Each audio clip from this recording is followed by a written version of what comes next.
Want to streamline your Shopify dropshipping by using Oberlo or DSers? Here's how to get started. First, install the app. In your Shopify admin, click Apps, then customize your store. Search for Oberlo in the Shopify App Store and click Add App. Follow the prompts to grant permissions and connect the app to your store. Next, find products to sell. Open the dropshipping app from your Shopify dashboard and browse AliExpress or the built-in catalog.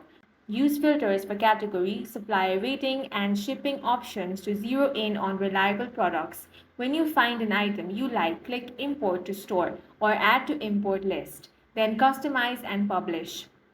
In Oberlo, review each imported product's title, description, images, and pricing rules. Set your retail price by applying a markup or automatic pricing formula. Once you're happy, click Push to Shopify.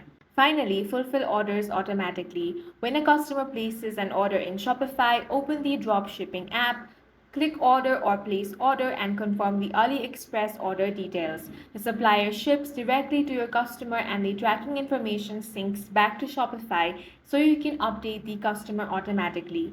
That's all for this video. If you found it useful, make sure to hit the like button and subscribe for more videos like this.